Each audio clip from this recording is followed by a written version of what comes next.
right. Let's share the link.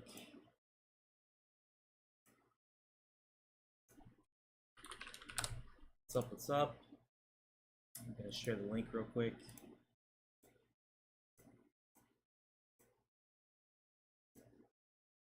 All right.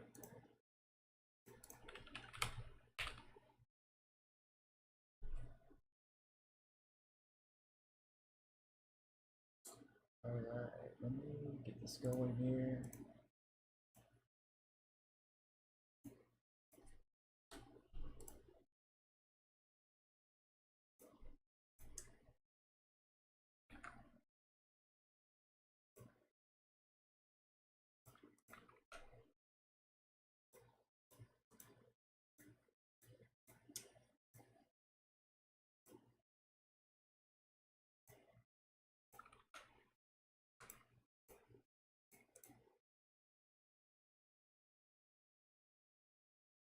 Just gonna get started in a sec here. I'm just sharing the links out. All right, Discord.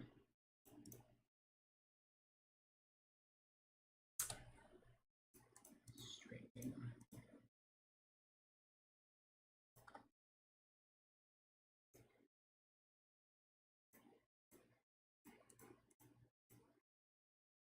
All right, let's do this.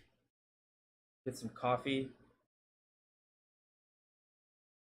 What's up, guys? Got 5 people already. We're gonna be doing some Blender layout, CG layout, basically working on an animation for a sequence I'm directing. That mini sequence, but it'll be on the YouTube channel probably in a few weeks.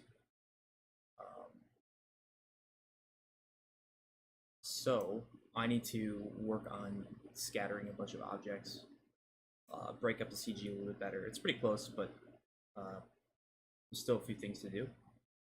So I'll show some of the tools I'm using for it. And yeah, it'll be interesting for anyone who uses Blender, it'll be interesting, or just if you want to see how I do my layout stuff. But yeah. I'll be doing some compositing streams on this as well once we get to that stage, but it's not there yet. So not for this shot. The other shots are already basically done comp-wise, I guess, but I got to QC a little bit more, but we'll see.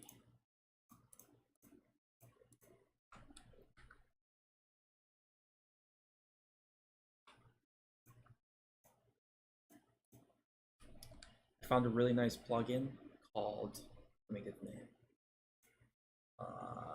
Scatter 5 from Blender. It's pretty cool. You can do different patterns of scattering. Makes it really easy for like rocks and stuff. Like I didn't place these all by hand. That would take forever. But I need some different size rocks, which is pretty awesome. I'll show it in a second here once I do some more. What's up, Dale? Coming back to CA courses, that's great. Let me know how it goes. If you have any issues or anything, just reach out. I don't know if you guys saw the free birds, by the way. Got some cool bird foot. I saw it. I was just in like the gym parking lot. I don't know, like 2 days ago. I saw some nice flock of birds, so I filmed it in 4K and then I upscaled it with AI. If you ever use Topaz AI upscale, it's pretty awesome because it pretty much removes the compression that some cameras have, so you can get like really clean edges, which is, it's really crazy if you look at the little, I put up a silly video of it, but if you actually look at what it does to the edges, the AI upscaler, it's called Video Topaz Enhance, I think. And anyway, it pretty much like removes the post sharpening that some of the cameras do. So that's what I ran through. You kind of need a good graphics card to process it. I crashed my computer twice with a 3090 actually upscaling it, but once it's done, that's pretty awesome.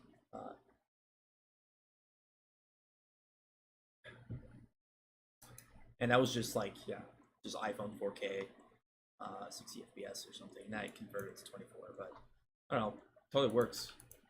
It's hard to find assets like this as well, because if you film them on blue sky, sometimes they get really contaminated in all the edges, and they get a little bit harder to key. So, is it low?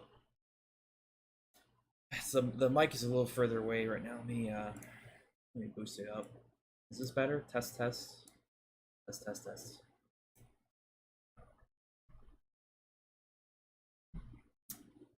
All right. Okay, it looks like the levels are better. Hopefully. Otherwise, I can move it closer. But, anyways, how I corrected these, by the way, if you ever have like I mean, these are pretty much silhouette. Birds are always going to be almost silhouette anyway. So if you ever do have to key them yourself, I give the original footage if you need it, but I don't think you'll need it because I already did the work.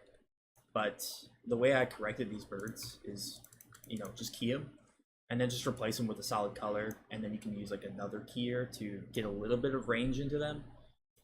That's a lot of times what I'll do for like silhouetted objects, because it's just easier than trying to like, you don't want to do edge extends and stuff on something that's practically black anyway. It doesn't really visually make any difference.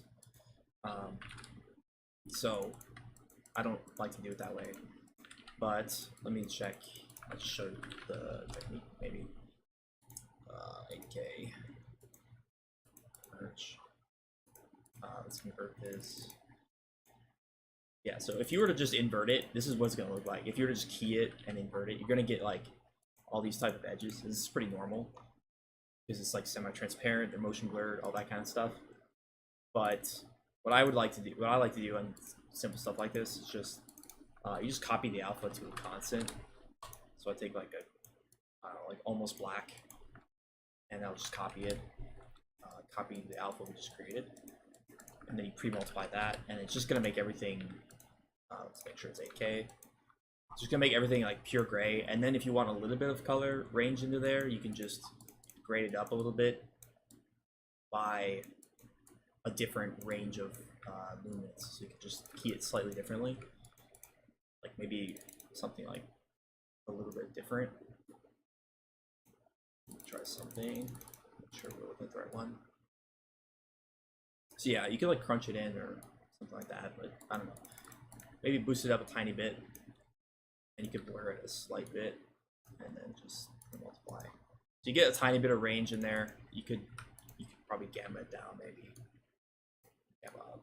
So it's not completely flat black, but you fix all the edges basically. So that's kind of a nice trick for. I already did it, so you don't have to do it. But if you ever want to key out stuff that's somewhat silhouette-y, it's a pretty simple trick to do it. Yeah, but they're already pre-processed in ProRes, so you don't have to do it. You don't have to think about all that stuff. I'll put the link in the thing just in case anyone wants it. Let me grab it. Birds, birds. Let's check. Trying to get the birds quick.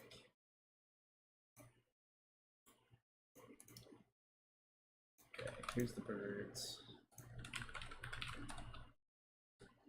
I have a 3090. I have 64 gigs of RAM, which frankly could use more. I could go to 128 potentially, but I don't know, 64 is fine.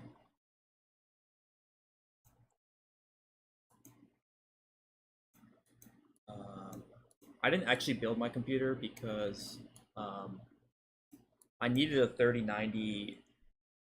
I actually needed a 3090, but it was during COVID and all that, where you couldn't get them. And it was like very annoying because I needed it because I was doing a lot of rendering and stuff. So yeah, I had to buy like a pre-built machine. There was such a shortage of graphics cards that the only way to get it was to build, and there was a markup like crazy. So the prices were kind of terrible, if anyone remembers around like 2020, because there's such a hype. Not a hype, but really just a shortage. I think it's 24 gigabytes of, I think it's 24 for VRAM. I think so. Yeah. VRAM's pretty important nowadays, especially like Unreal or Embergen. I like to use it. I like to use Embergen, and Embergen is a real hog on VRAM. So like as much as you can get, even like a 40, like literally the more VRAM you can get, the better your sim is just gonna look, especially with like Emergen stuff. So might be different like Houdini. I haven't done like that much Houdini sims and stuff, so can't speak on that too much.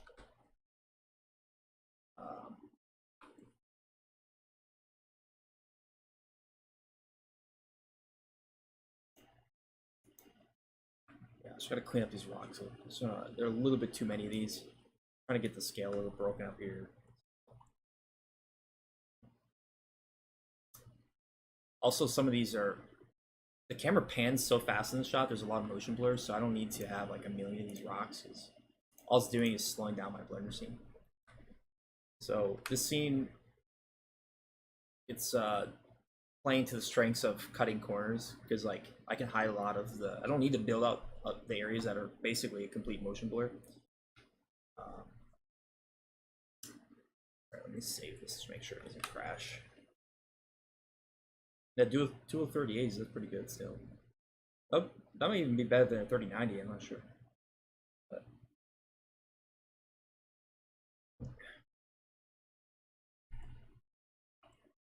I hope my stream doesn't crash during this, but it might, because this is a pretty heavy scene. I'll just zoom out the.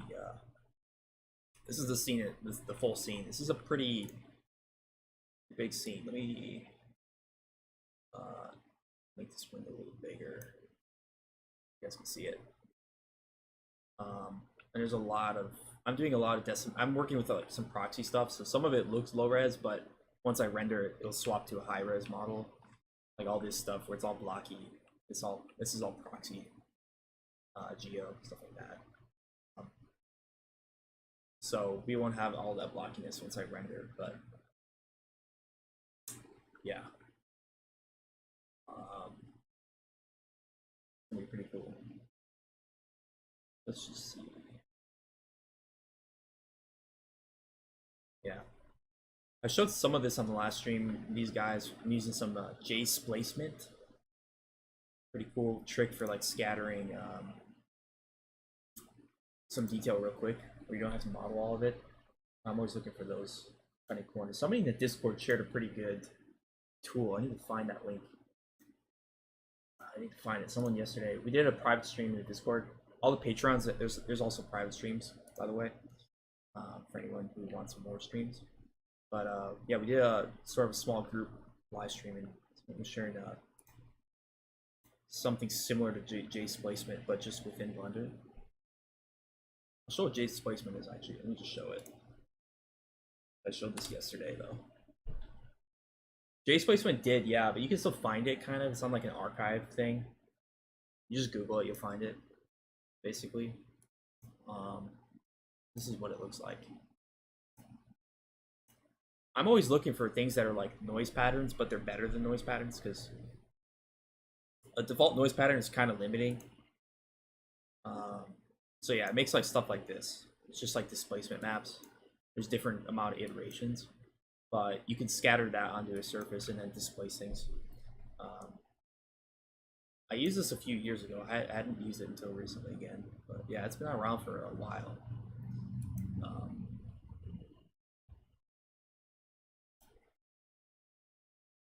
But yeah, this other one, this is pretty cool. Scatter 5. Let me show you this.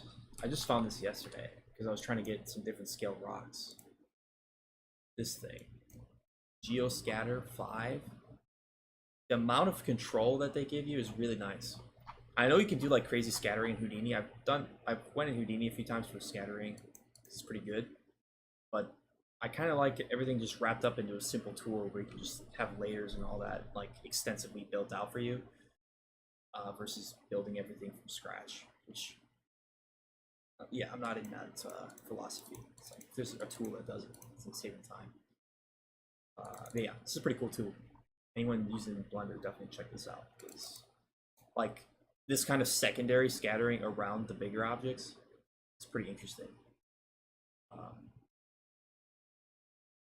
Also, you can do like animated grass and stuff, which I haven't done yet with this tool, but I probably will. So Anyways, we're gonna scatter some more stuff, and we're gonna boolean it out. So what I'm doing right here, this is gonna be a river, so it's kind of a frozen river, so it's not gonna be like actual water. So I have a bunch of layered shaders here that I set up as basically sort of like 3D decals, sort of like an Unreal workflow, but in Blender, in terms of like just projecting stuff. So once I actually render that out, it actually looks fairly close to the real place that I filmed in. So I'm gonna put that through here as well. So that's the objective. This is a shot. I don't know if I can play the shot in real time. Let me check if I have play blast. Let's check play blast. Yeah, this is a real rough. I gotta adjust my camera animation a little bit still. But this is where we were yesterday. Got further today. So we're gonna keep working on it. The main difference I did yesterday at the end of the day was pretty much all these like small stuff. Because before I just had like pretty much large scale Gaia stuff, but I needed some medium size stuff like this. So I have more of these in here. And you can kind of blend from like super large slate. If you look at like Iceland reference, which I was looking at some more of that yesterday, really vertical cliffs, slate cliffs. I'm gonna do some DMP over this stuff as well once I render it. So I'll probably paint in some like higher res and kind of blend some of the edges a bit. But yeah, I don't know. It'll be fine for now. It'll be pretty good. And a lot of this, if I drag, you can see there's actually a fairly significant amount of motion blur. So that's gonna save me on a lot of areas in terms of time. Hey Pete, it's going well. Got some scatter and some medium small rocks. So all right, let's do version 2. Let me find where I'm at.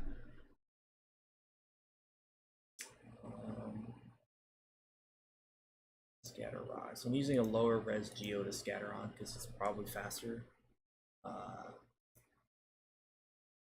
don't want to scatter onto super high res stuff, otherwise it's gonna crash. So I have a duplicate of like a proxy mesh under here that I just turn invisible, and then scatter onto that, and that's good enough. Let's see my assets. Scatter a few of these.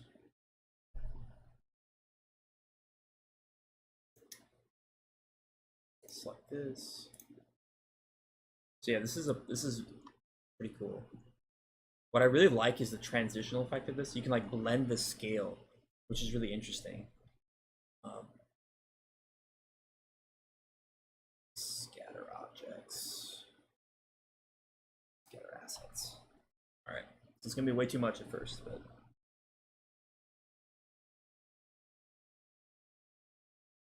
oh, that's not right. I want to scatter.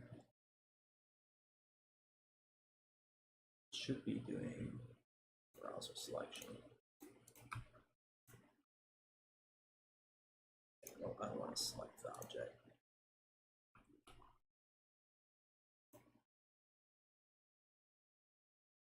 So hopefully this doesn't crash.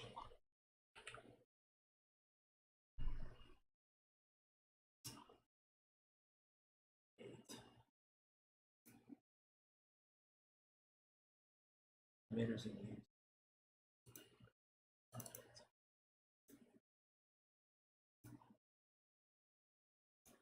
Should work. No, I don't use cracked stuff. I mean, a lot of stuff nowadays is like there's a free version of it, you know. So there's no, I mean, maybe not Adobe stuff, I guess, but like Nuke is a free version. So if you're building the demo reel, there's no reason really do that. Houdini, there's an educational version. Blender's free. So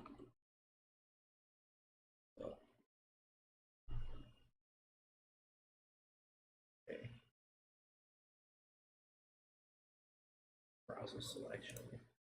Should be working right now.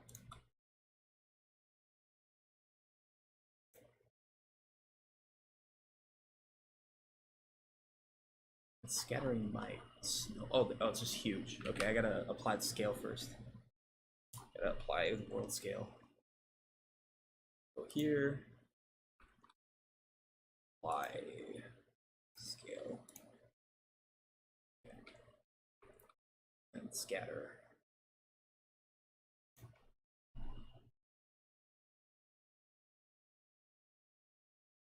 Now it's gonna take forever. And hopefully not crash.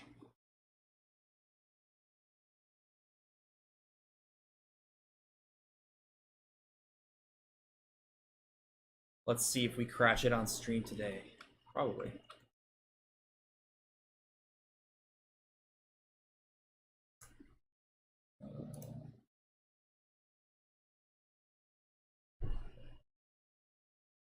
Right, I'm gonna disable all those other ones. It's slowing everything down. Just disable all this.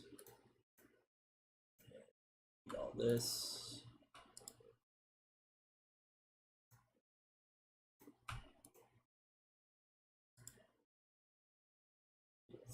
Let's just save it back up real quick. Delete everything.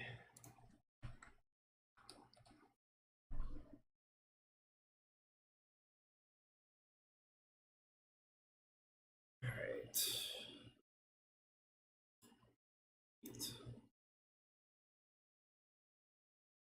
And I'm gonna rename this one just so it doesn't mess it up. Foreground scatter. Okay. Now should be able to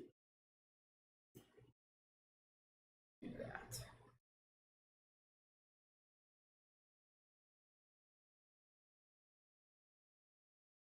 Okay. 600,000 instances. I think it's something with not polygons. It's just scattering way too many of them. I need to I probably need to decimate. Let's hit cancel.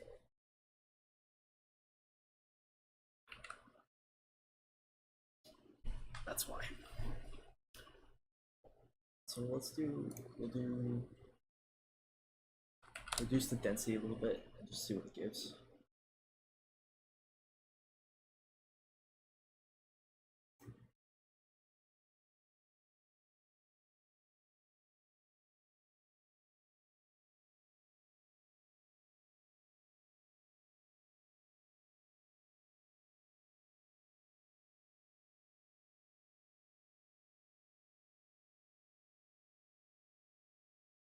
Like I said, we might crash it. See.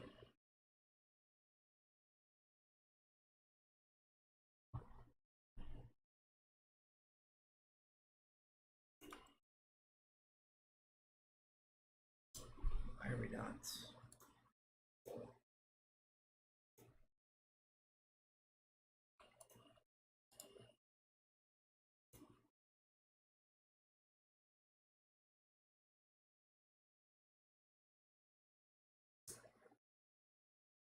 Just gonna test on a smaller object real quick. So this piece of geometry is giving me some problems.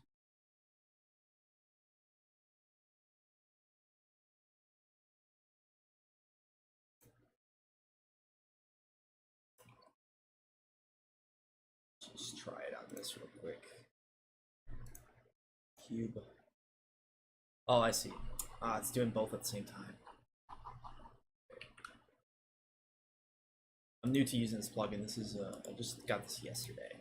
It was pretty good yesterday, but I don't know how to remove. I need to be able to remove some of the emitters. Find new emitter object. How do I remove one? Might need to check the manual for this. We'll see. Scatter 5 manual.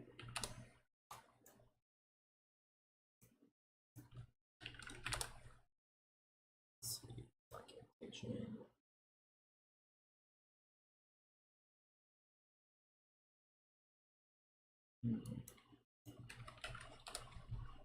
This is not a good time for ChatGPT to be down. This would be great for ChatGPT.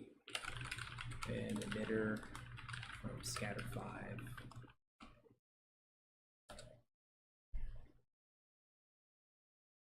Go to properties panel, navigate scatter 5.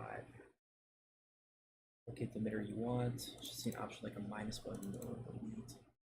Let's see a delete though.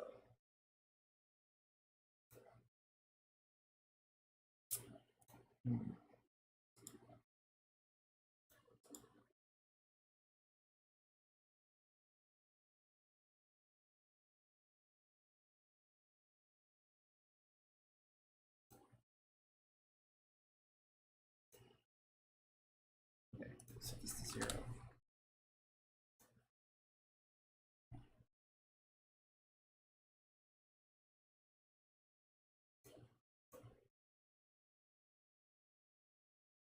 Try it again.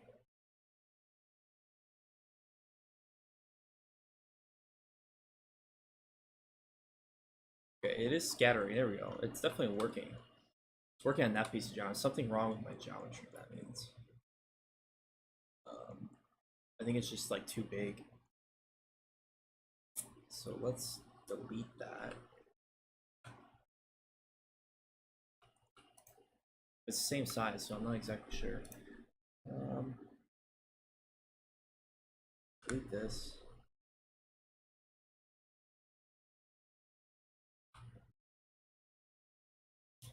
Yeah, those shots are gonna be cool. I have a bunch of tutorials around those. We'll be talking about these in the next. I'll do a bunch of tutorials around it. This shot turned out pretty good, I think. But still have some like tiny little QC things I could probably nitpick. But it's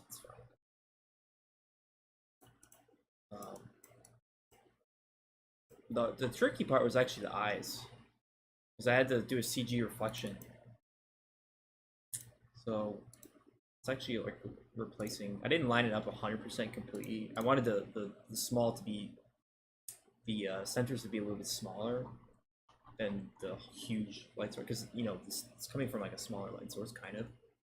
I kind of shrunk it a little bit, and that kind of scattered it a little bit into the glossiness of it. And then, but it's pretty cool. I think it works pretty well. Like as he's looking down, it's going further away. So that's a real 3D reflection. It's not like a 2D. It's actually reflecting the real 3D object. The lenses are pretty forgiving on this because they're not completely chrome. If they would have been like really clear, I think it would have been very annoying, because then you would have seen the arm and all that kind of stuff in the reflections. So it kind of saved me on a lot of work, because it's mostly in a fogged up. Wasn't even intentional. It's just that when we filmed it, it was so cold that they were all fogged. But that's actually makes it a little bit easier. You just do some blurs and stuff to fake the scattering in the lens. Yeah, I don't want to show all of them now because it's not done yet. I mean, that one's done, but I don't want to show all the shots yet. This shot's gonna be crazy though. Once it's done. There's 2 more shots I'm working on. So this one, and I have another one, and then I'll do the YouTube video for it. But, if I can figure out this damn scattering thing. Let's try to decimate this first. I don't want to decimate it too much because it does conform to the hill pretty well. Like, it should work. So let's just duplicate this. Try it on just easier to see area. These are just textures.com. Just some rocks. And they're not even like super high res. I'm actually using a shader that detects the angle and then it puts snow on the top of them, so it's pretty forgiving. Like we don't need to like, we're never gonna see them like super up close or anything. Also, I don't want super high res stuff because that would just slow down the scene.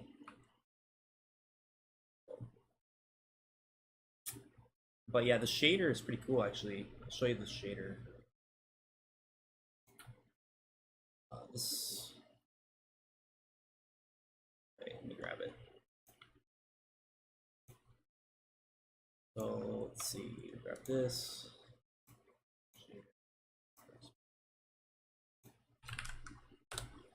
Yeah. So basically, the way it works is you can see it's automatically white on the top.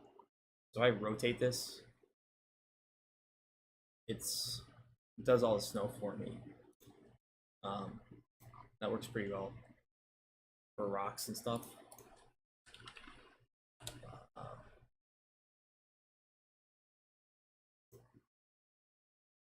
Double this.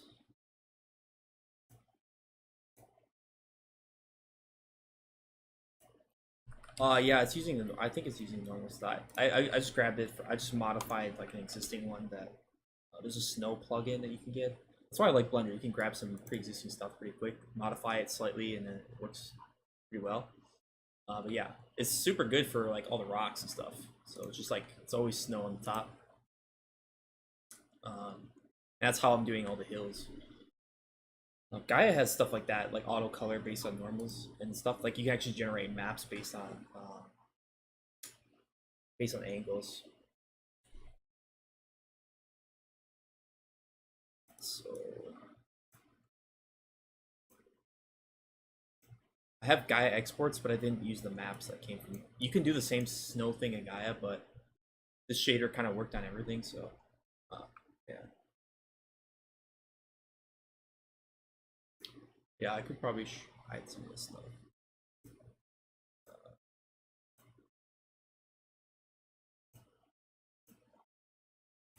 Close all this.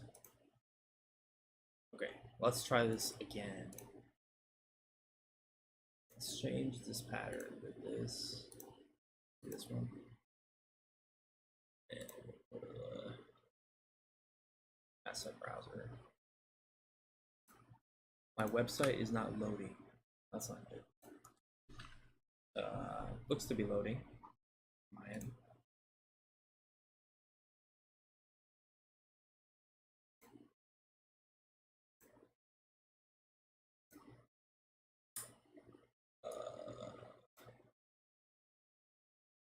Seems to be loading on my end. I'm not sure. You're talking about Teachable?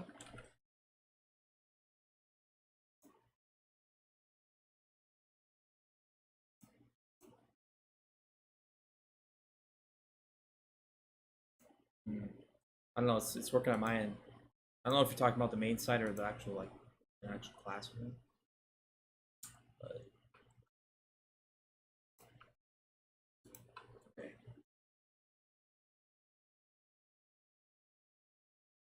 Scatter.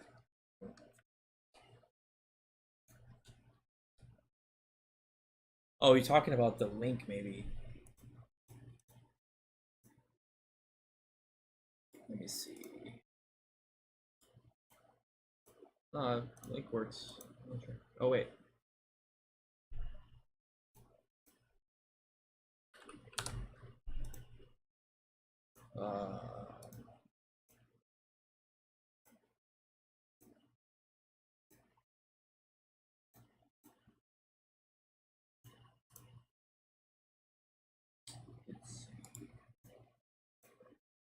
No, that works as well.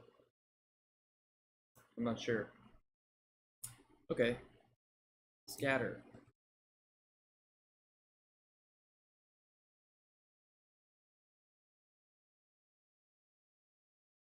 There we go.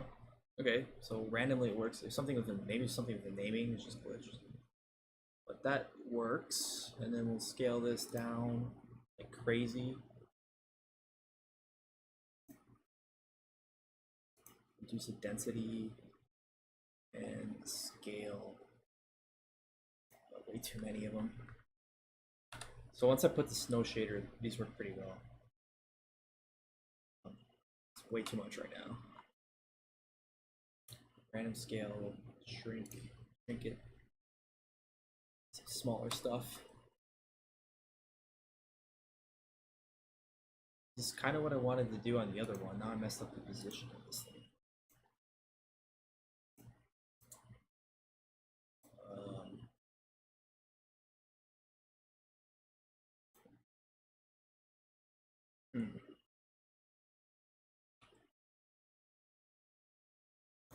All right, so try it one more time on the correct thing.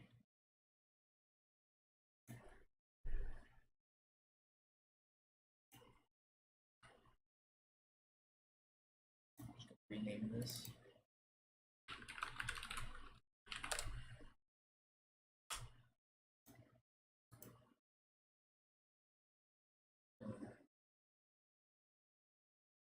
Save quick. Yeah, if this lags, it might crash. Every time I hit that scatter thing, it freezes up my machine pretty much.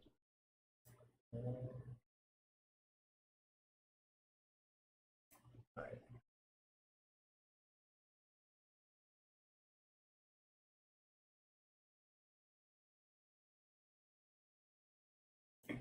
You don't want to hide it. Alright, it says warning, it's dense, so it might crash. I think it's just the size of the piece of geometry. Okay, yeah. Alright, try to quickly reduce the amount.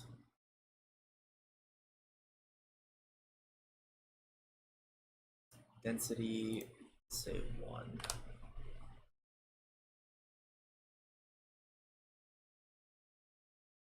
Or not even that much.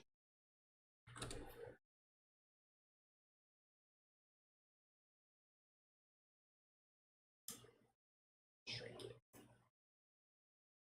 There we go. Way too much everywhere, but at least it's working. Let's get the size a little bit bigger, and then what's cool about this plugin is I can put like an empty, and I can actually transition the scale of it, which is that's why I got this one specifically. It's not just like a normal geo to points kind of thing. It actually gives you a ton of control. So that's cool. A little bit too much, maybe.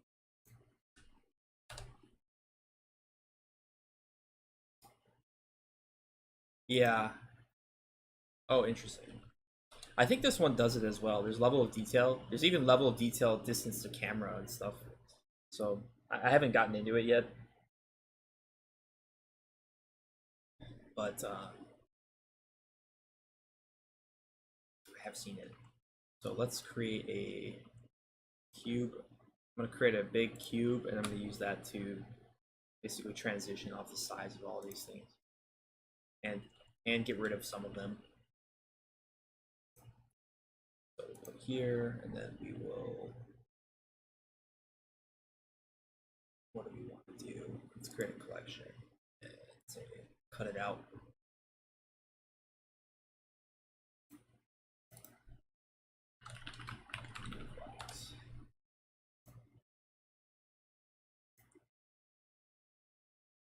Okay.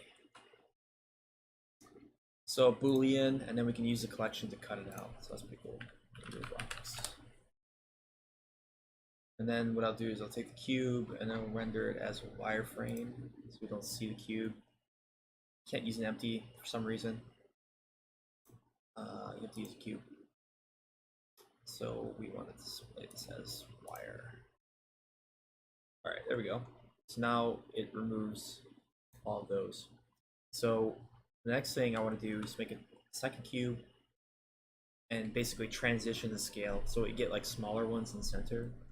I don't want just like a perfect cut like that. So I'll just put this there first.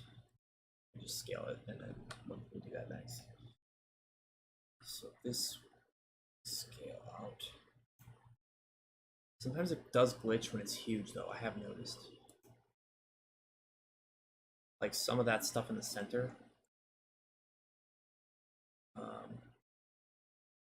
So let me just move it around and see if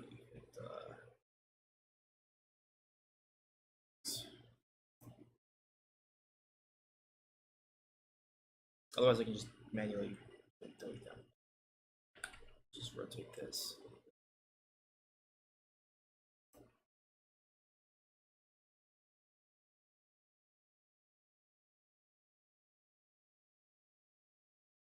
Yeah, kind of working. Let's make another one.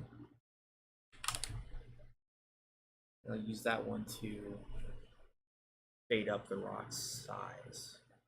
So it's called proximity. There's object repel. So I can use a second cube to essentially fade.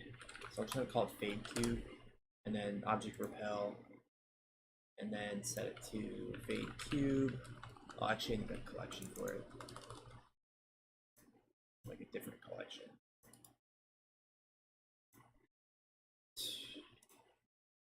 Say fade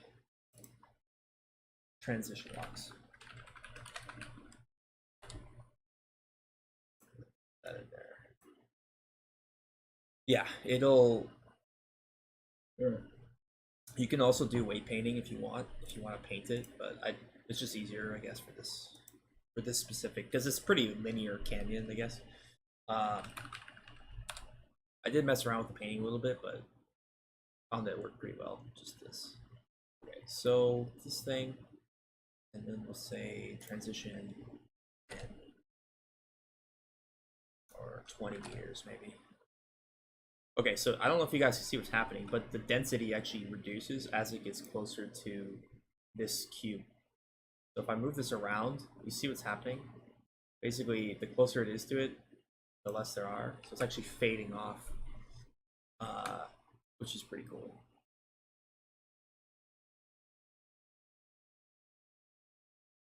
Let me save that just to make sure we don't crash. I don't know why there's a little group in the center there. Like I said, it's huge, but I'll just select that with the lasso and just delete it.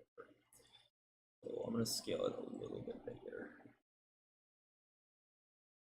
Make sure we get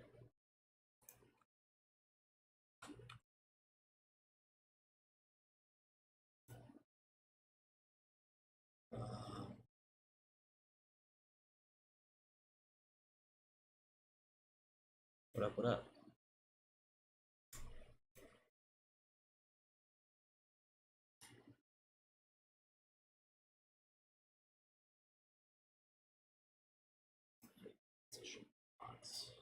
I can increase the distance as well. Like that looks kind of good. I mean, this works for like the small scale stuff, and then I'm just using I'm hand placing the medium large scale stuff to kind of transition, because right now we have like massive rocks and then we have like tiny rocks. So I need to add in just some hand place stuff. And all the stuff on this side, I'm literally just gonna delete it because I don't even think we see it in the shot. So that's just slowing down my scene right now pretty much. So in the shot we only see like there. So actually it's already pretty good. So I might just end it with that. Just see. Yeah, let's apply it and then I'll just delete some. So selected to instances. Instances should be faster than meshes.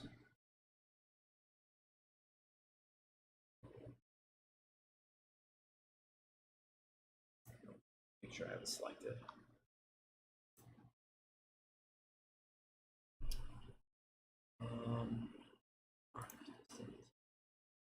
Selected instances.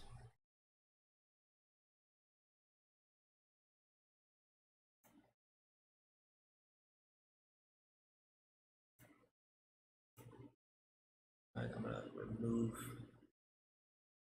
So we'll keep and hide it, just in case.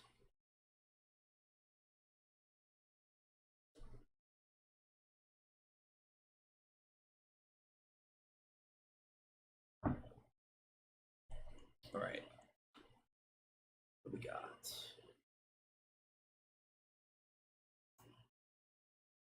So now we got this all in a group.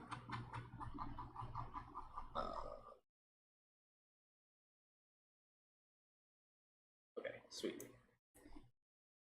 So I'm gonna take all this stuff and just delete it for now.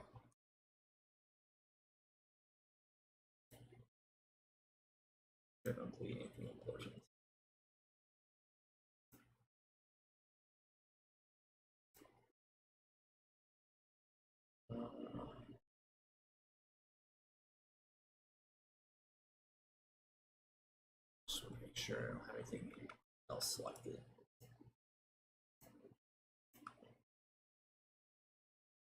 Okay.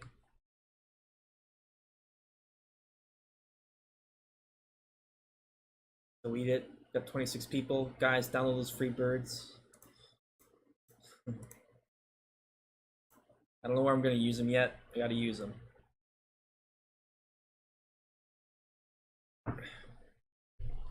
I have a bunch of stock footage I'm sitting on, but I gotta process all of it.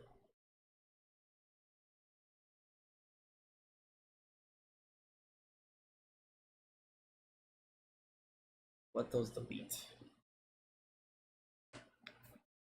What's up, everybody? Is anybody using? Are we all just Nuke users here? Are we generalists? I'm curious, like, who's watching this.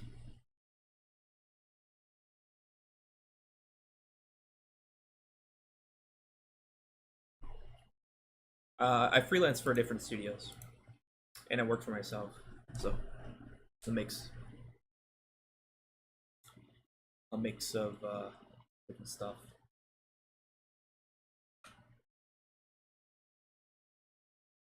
Right.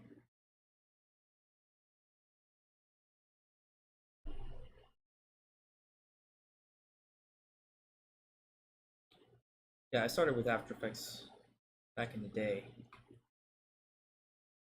But I definitely am a Nuke person now. Oh, nice.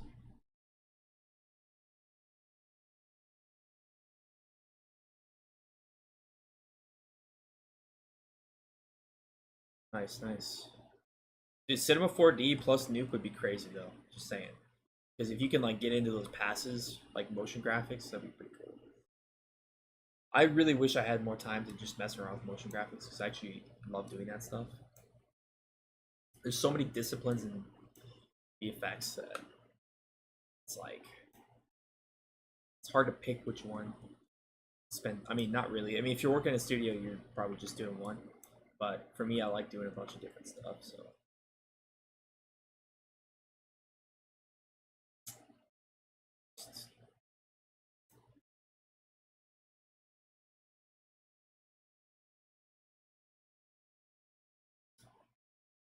Oh yeah, I mean there are some motion graphics guys who do. You know what? It's a weird combination. Houdini and Nuke for motion graphics is pretty crazy. I've seen some pretty crazy stuff that people do. Yeah, I've heard of Barnstorm. Yeah, yeah. So that's a great studio. I've seen some of their work. Looks pretty good.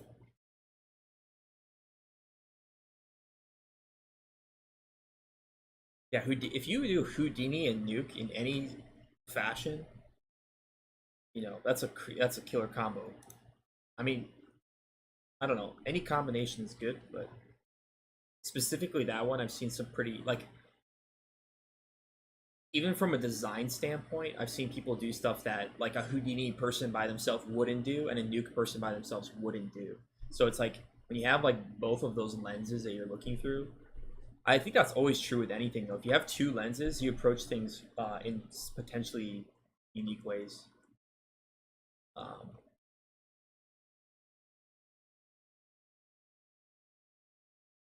like I just posted something in the Discord actually of like I've done a bunch of like virtual reality stuff, which is not what Nuke artists do. That's not what we do.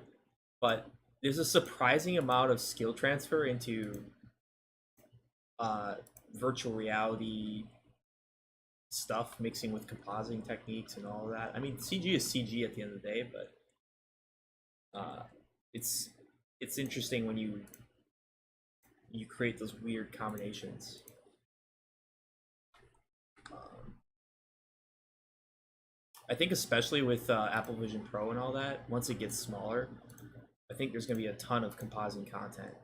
Like I just tried a Vision Pro the first time like last week. I just want to go try it. It's like way too expensive, impractical to buy right now. There's pretty much no market for it.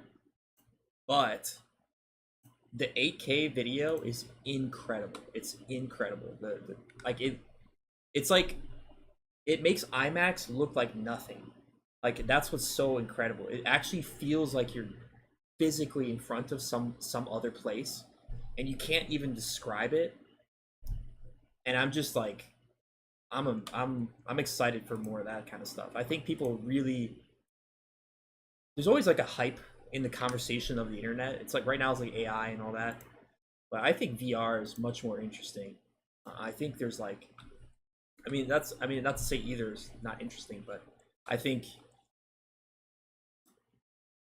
like no filmmakers have even really touched it in any like super creative way. So I don't know. I think it's just super interesting. Um, and like the compositing, visual effects, all kinds of stuff. When you're surrounded, like I don't know, it's for me, it's cool to like do 2D stuff, but to step into your visual effects shots and to step into a 3D, like if you comp something and then you go into VR and you step into it, I don't know, it's a very compelling, interesting experience. At least for me, I just think it's cool. Um, Especially with the Vision Pro, like the quality, the sharpness. I was amazed. Like you could see the demo environment. I don't know if you guys have tried it, but the demo environment, there's like some particle rain in the background. It's a CG environment, but it's really well done. They did like light baking and all kinds of stuff on it. And you can see the little particle rain in the very distance. Like it's not even like pixelated.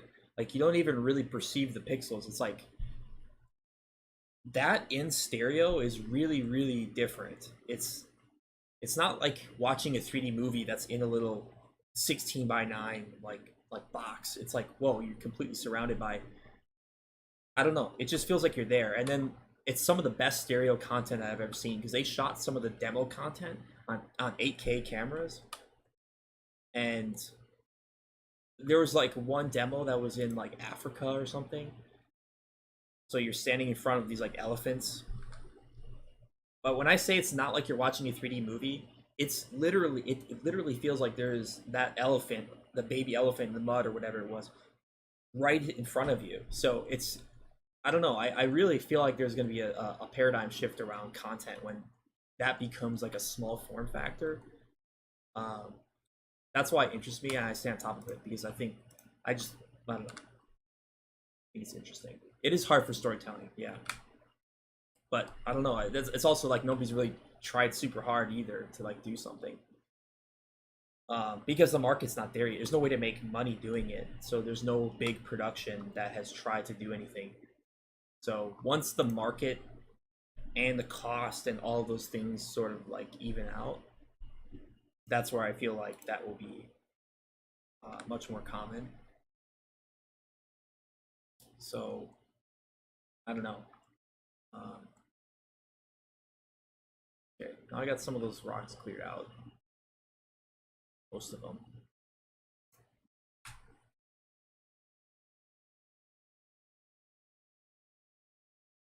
But I mean, you know, James Cameron was quoted saying like, you know, he even said like, "Oh, I'm not an Apple fanatic or whatever." He says something. I'm paraphrasing, but he said it was like a religious experience, like you know, watching in the Apple Vision Pro, and it literally is. It's that good.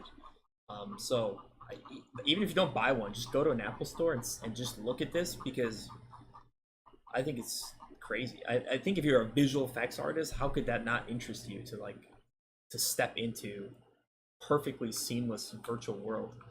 Uh, I don't know. All right, let me disable this real quick.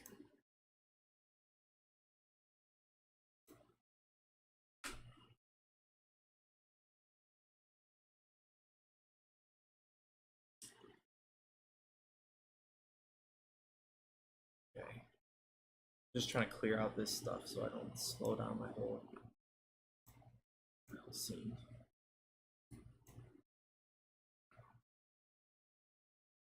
This is, yeah. So I don't have to cover every angle. This is going to be a fly through. The motion blur will be very forgiving. And I'm going to DMP it after. I already have like a bunch of textures and stuff, but I'm going to DMP, like, you know, some of this is like proxy what we're looking at, so it's not going to look like that, obviously. Um, this is kind of the shot. I don't think I can play this in real time, but we'll try it. I don't know, it's gonna be choppy. there's like a ship kind of passing on the top. It's a little bit slow, and then we like pan down, and then there's like this thing that's gonna be coming in. This is gonna have, if I stop it, there's no motion blur, but you can see how much blur there is if I hold the handle. So the motion blur is gonna hide a lot of stuff, but there's gonna be some flares and volumetrics and all kinds of crazy stuff, and then we're gonna have like a nice thruster shot on the back end. I've come up to a lot of thrusters. I did like the Millennium Falcon thrusters. I did Alien Covenant. I did a bunch of thrusters. I did thrusters on a bunch of different movies. I really like doing energy stuff. I don't know why.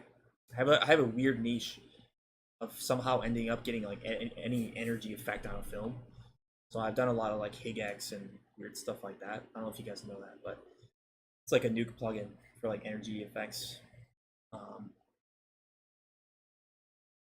But yeah, this is almost like the Millennium Falcon shot that I did. It's like literally almost the same. It's like passing by the camera. So I want to do a bunch of lens dirt and like crazy stuff.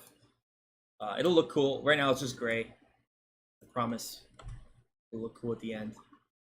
Hopefully. But yeah, I'm just having fun with it.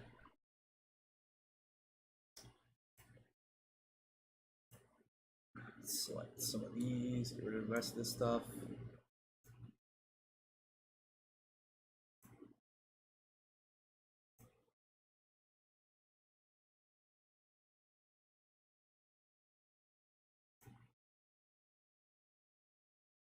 Ryan, that name sounds familiar. I can't remember. What did he do again? Right, that I've definitely seen that name. I remember.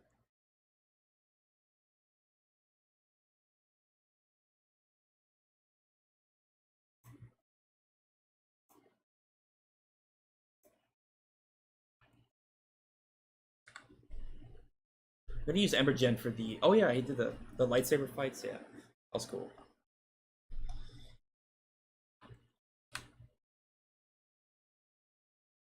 They are. These are instances. Yeah, these rocks are actually instances. They're all on particles.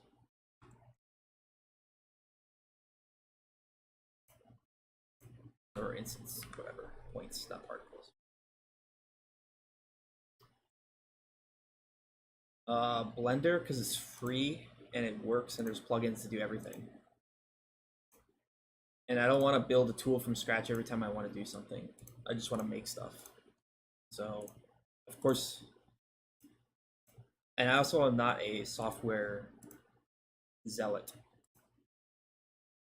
I think like it doesn't matter. I think it's like more about how you use the tools than like to an extent. Like there are tools that you need to use, but I know I can achieve 90% of the kind of shots I want to do with Blender. So.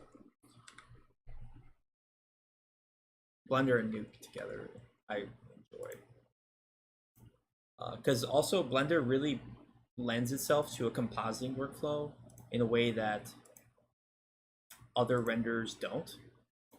For example, I can render in Eevee and I can render in cycles at the same time.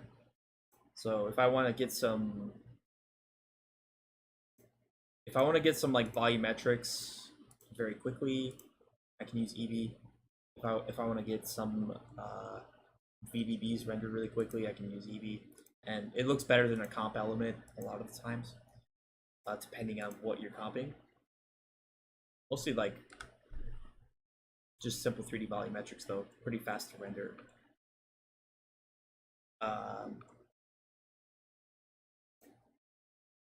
I don't know. For your own projects, I think it's a pretty good thing. And also like freelance, you work directly to clients. Blender's pretty great. Stuff like that. I've done a lot of that type of work where it's like not for a studio, but it is for like a client, and it's just Blender works pretty good to get things out fast. And then I just clean it up in Nuke and send it out. I don't know why this cable is. This cable's floating. It should be attached. I'll make sure. Hide this cube.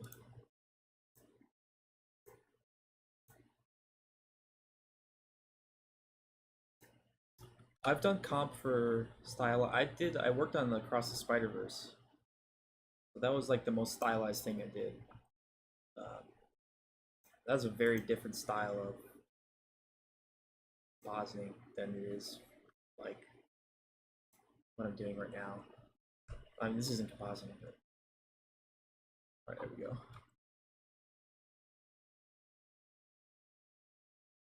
It's better.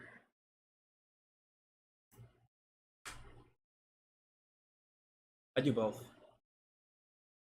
Yeah, I kind of switch between. I don't know.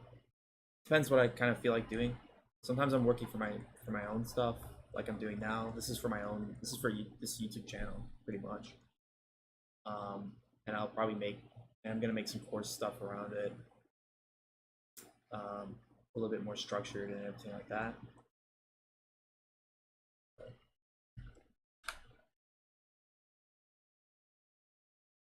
I don't know. I like to do a mix of different things. It depends on. Ideally, I want to work on the projects I want to work on, so that's how I structure my work. Like, I don't want to work on a film for 6 months that I really don't want to be working on. I would rather just not. So if it's a really cool project, I would like to work on it. There's a few projects that I'm still like, that's a film I would want to go work on. So that's kind of where I'm at in terms of like the way I split up my work.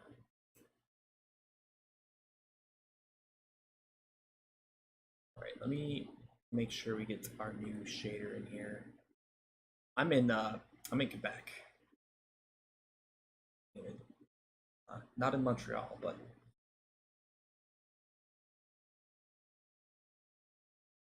north of Montreal. I lived in LA at some point for a few months. Lived in Culver City for a bit.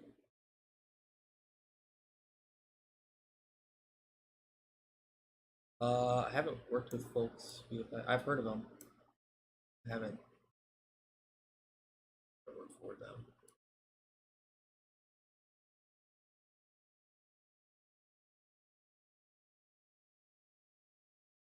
The last few years, my time was split mostly between Weta and Sony.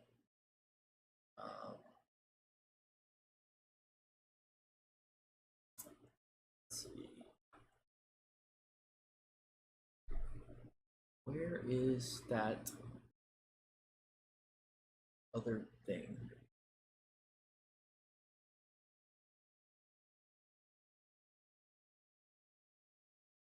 I'm trying to find my. I had other rocks I scattered. Now I can't find it.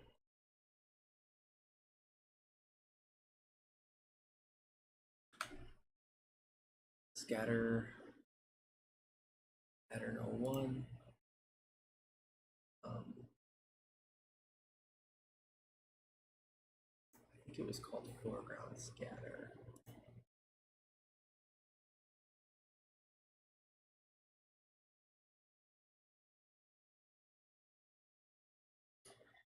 I'm trying to get a sense of scale in here. But a lot of the sense of scale is going to come from the atmosphere. So it's a little bit like right now, everything is so confusing visually because there's no atmosphere. But I know like the vast majority of the sense of scale is going to come from this is going to be very fogged up. So it'll give you a lot of sense of distance. And then the rocks. So I need to make sure I have a good variation of size of rock. That's why I'm trying to get some small ones, and then I need to get some medium because right now everything feels like. Well, right now I don't have the foreground rocks. I need to find that layer, so I'm trying to figure out where I put it. But right now the scale is a little bit messed up because I don't have my tiny rocks, which makes it feel larger. I think I will have people down there as well, so people are going to be pretty small. So that'll help tell you how big the scene is once it's fully done.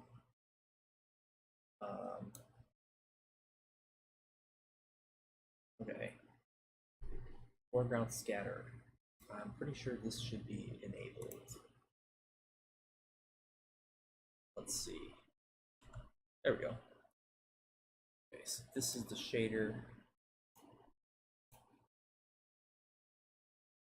Do this. So this is a snow thing. It's literally just this. You can plug in any base material and then just chuck it on anything, and then you get snow. So that's pretty cool. So I'm gonna copy that in here. So all these rocks, they share the same material, which is nice. You don't have like 10 materials for different rocks. This is kind of meant to be something seen in the distance. So this should work. It's not snow tint. That's not right. Oops. Do that.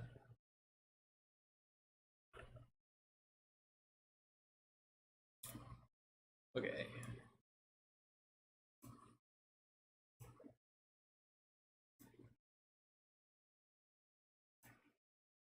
But yeah, I'll do a comp portion of this whole stuff. I don't know if I should start, again, I ask this question every time. I don't know if I should start a separate channel for the CG stuff. I might do it. We'll see. And maybe just keep the compositing part on this channel. I don't know. Let's see. Because I'm doing both, so. Alright, that's looking better. So we got a sense of different size there.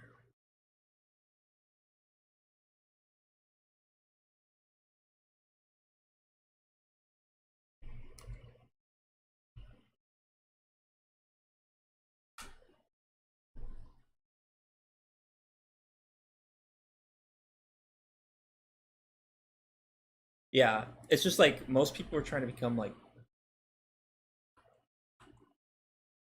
compositors through my channel, but I don't know, I'm also doing all this CG stuff, so.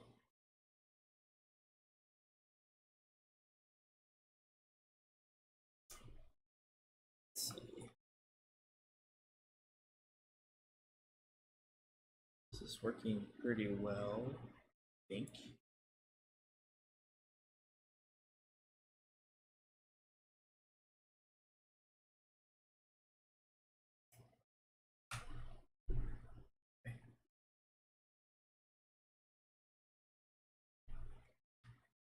All right, now I'm gonna hide all this stuff and do the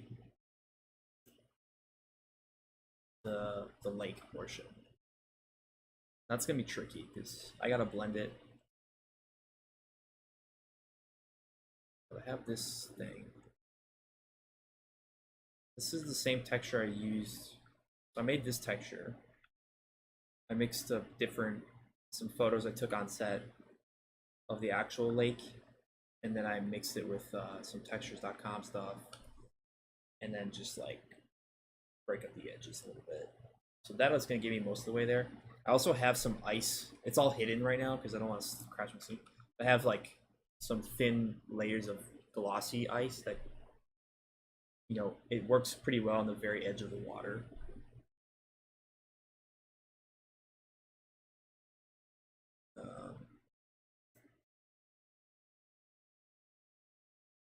So here I'm using the stamp, this plugin called Stamp It.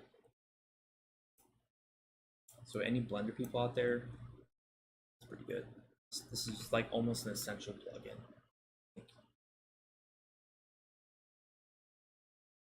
But anyways, you create these empty squares, and then it's basically just a projection at that point. It's basically decals, yeah. But it's called Stamp It. I'll find it actually, show it. I found it because I was trying to recreate the Unreal workflow. This is the plugin. Just Google Stamp It. It's pretty much, you'll find it. Alright, I'll just put the link.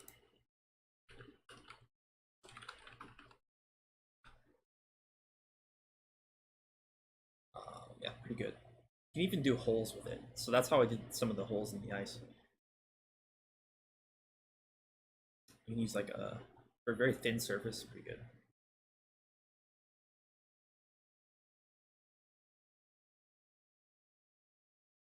I did a similar plugin with PMAT on the Patreon, which is there for anyone who wants Patreon, but it's, yeah, very similar color grading and stuff. Wait a minute.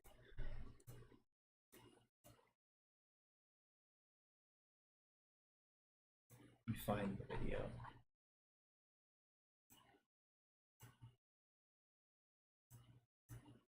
So this is on the Patreon, but yeah, this is one of the I'm posting a bunch of other tutorials on Patreon for anyone who wants like extra stuff. Sometimes Blender, sometimes Nuke, sometimes it's stock footage. Sometimes we'll just talk about like looking at shots and different things like that. I put some Nuke Python scripts on there as well. So as I'm making stuff and just doing all these things, I'm just gonna put it there for little extra bits that doesn't follow the YouTube format, but still might be useful for some people. And then you can join the Discord as well, which there's other people in there. So hopefully we can get enough people in there that we can get more cross sharing and such. That's the goal. Because I do think there's a subset of people who want to mix visual effects with real footage, and there are very few places to talk about that. So that is going to be the main focus of what I'm doing, and that already has been, obviously. But you know, I'm doing full CG right now, but we're going to be mixing real footage a lot more. So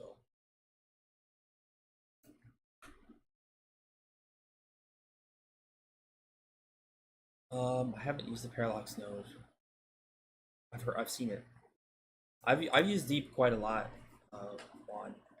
I used it at. I don't use it with Blender much because Blender doesn't render a lot deep. But if you're at a big studio, if you want to work at big studios like NPC, DNEG, ILM, Weta, stuff like that, they use deep a lot, especially Weta and ILM. Sony used it a bit too. So yeah, it's a pretty extensive course on deep compositing. It's pretty much like everything I know. I try to structure it in a way that also shows you the kind of the creative techniques around it, because sometimes you watch a video, it's like way overly technical, but whereas there's like only a few workflows you need to kind of connect the ideas to really work with deep and also speed up the workflow. So the Discord it's on the Patreon. I can share it, yes. Does this even work if I do?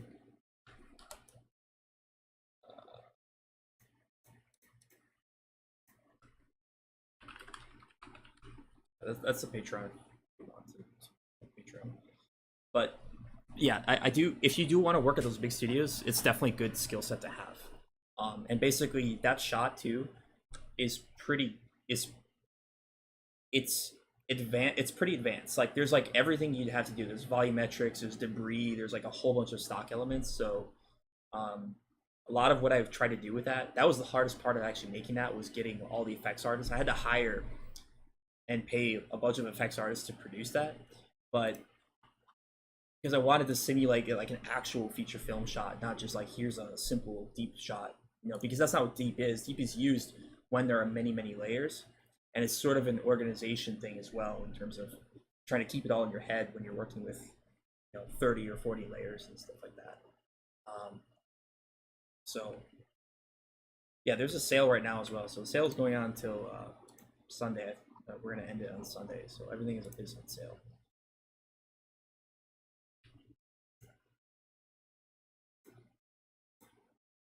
Fusion Studio? I haven't used Fusion Studio. I've tried to use Fusion a few times, but I don't know. I already used Nuke, so you know, it might work for some people, but I can't imagine trying to like. I don't know.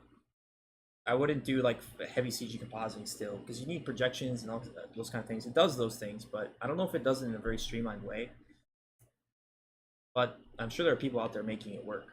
So I don't know. It just depends what you need, I guess. But if you want to work in a studio, you got to use Nuke. So that's more.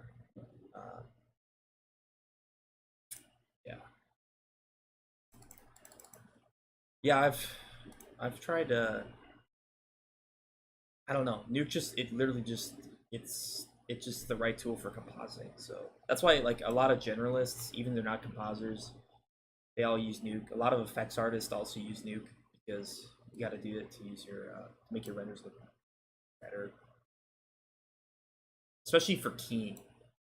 I said it in another stream before, but if you try to pull a key in After Effects, it's like trying to do key mixing. You have to have plugins and all kinds of stuff.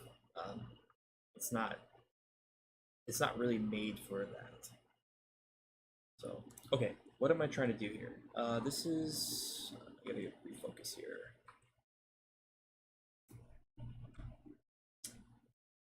This is my decal.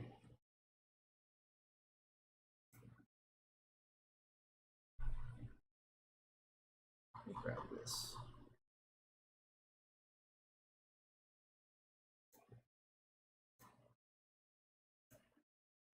Stamp 2. Okay, stamp 2. So yeah, this is what's cool about the stamp thing. You just literally duplicate it and, oh wait. I don't know why I had to copy like 3 times.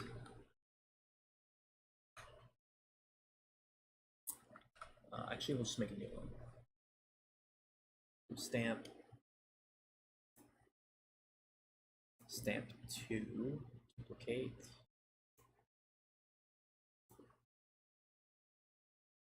And that will duplicate it for me. I should be able to move that around and then just texture up the, scale that up. Also, I might matte paint over that. We'll see. See how much I need to do. I don't even think we'll see it on that piece of geometry.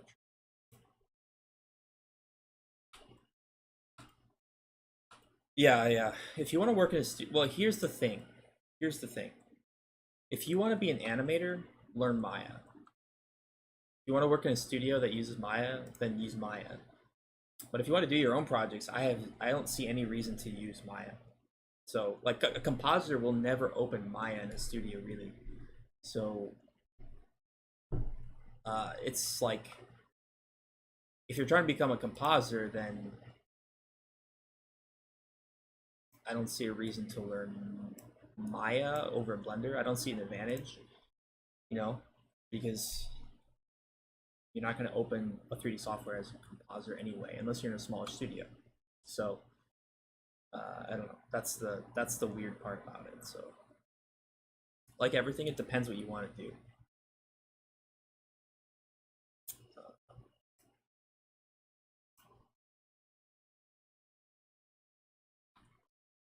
I did open up Maya a few times as a compositing artist at studio. I used to use Maya. I used Maya for many years actually. I would especially be useful sometimes if you just wanted to get some rain quick or something like that.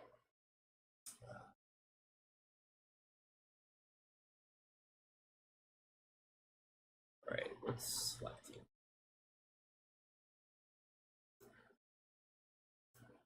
Because like nuke particles can be slow sometimes. So if you know like a tiny bit of 3D, be faster.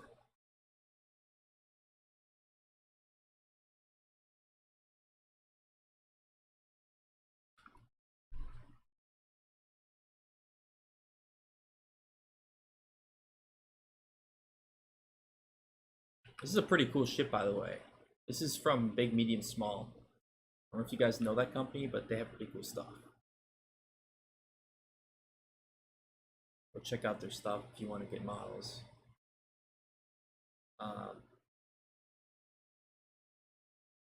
Yeah.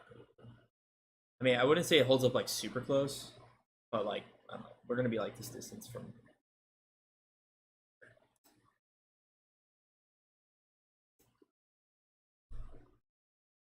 Right.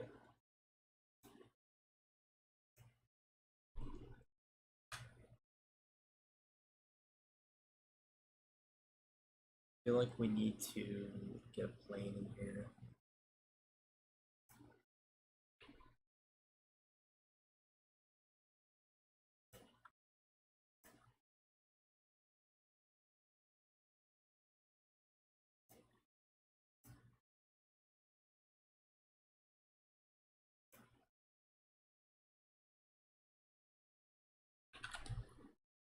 I want to join one of those challenges. I haven't tried it yet. Those Punisher challenges, I haven't tried it.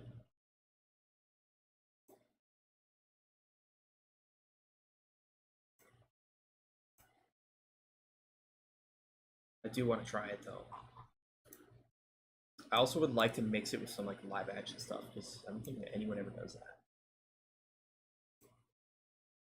Yeah, I saw this new one. I don't have time because I gotta get this done, but I would like to join one at some point. Maybe the next one.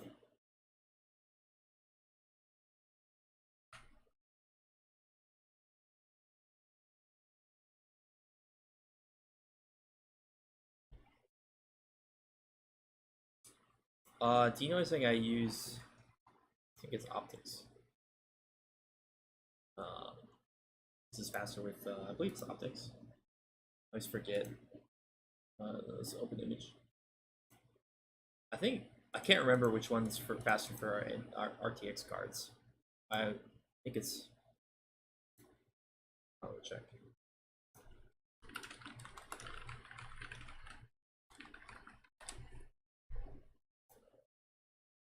I think it was open image with the final. That's by default, which is I just leave it on default.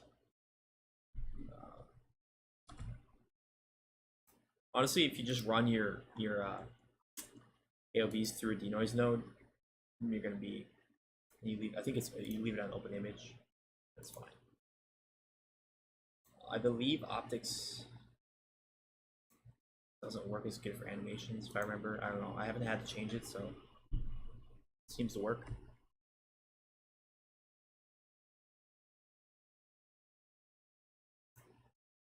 Super image denoiser. I haven't heard of it. I'll have to look into that. Yeah, denoise is pretty annoying in terms of render time. Like I had some really annoying rendering on some of the other shots for this sequence. It took me like way too many samples on some stuff.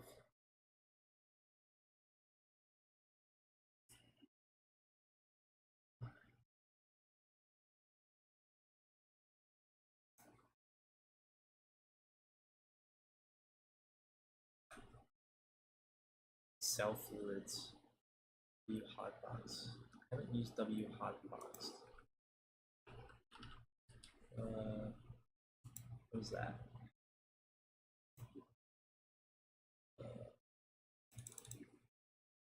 What is it? Oh, W hot. Oh, I've seen this. W hotbox. Yeah, that's cool. I've seen people in studios use it.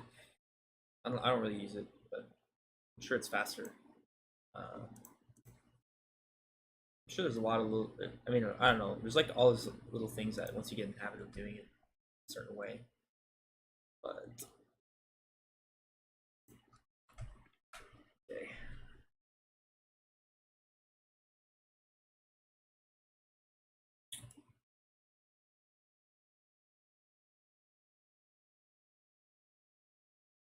This is looking pretty good. I'm gonna render out a proxy geo of all of this, and I'm gonna project a bunch of stuff everywhere. Cool. What I like about this shot is that you get like a lot of motion blur on the foreground stuff. You know, the thing about parallax is like,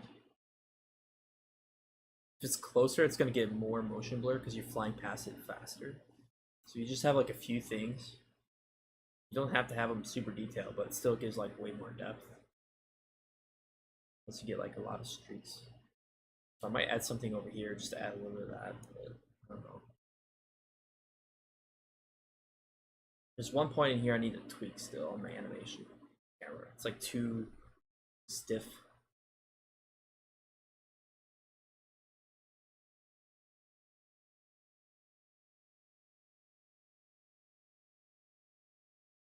I'm gonna use EmberGen for the engine though. Get some EmberGen fire. Probably gonna work as well.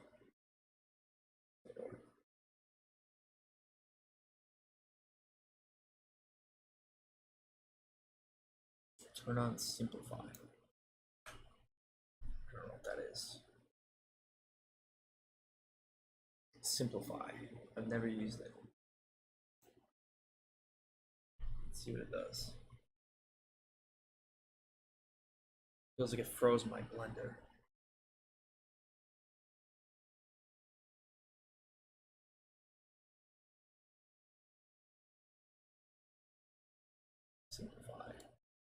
What does that do? It seems to have worked, but what does it say?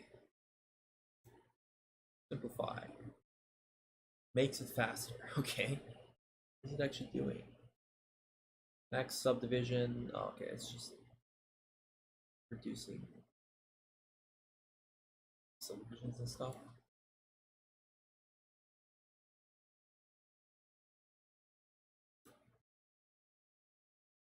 Texture resolution. A texture limit? Oh, I see. Like an LOD thing.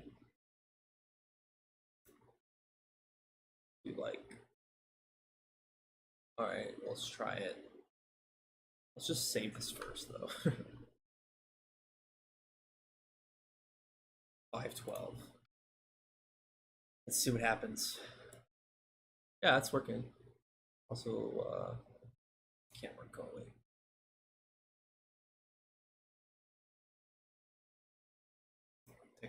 Texture limit. 512. Viewport. Oh yeah, that's much faster. That's pretty cool.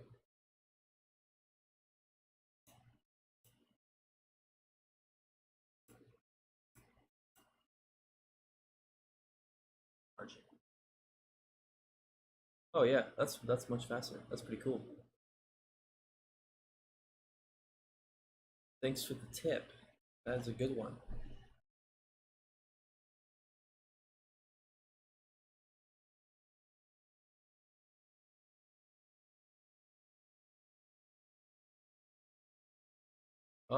Personally, I just use Emergen. It's just faster. I'm not doing some crazy like complex sim. If I was, I would probably just team up with an effects guy that would do a really crazy job because they've done it for 10 years or whatever. I have to like manage my time and like what I choose to learn. So I would just team up with people who don't have the same skills as me.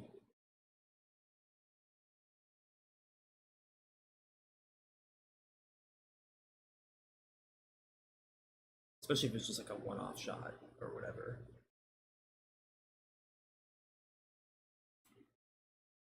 Alright, let's just save this and play.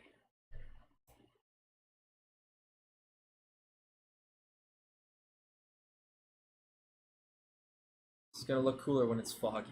But...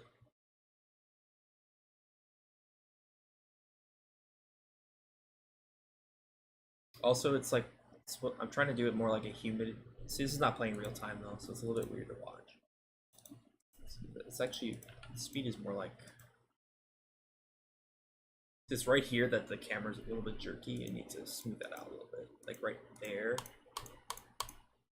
I need to smooth out my curve a little bit.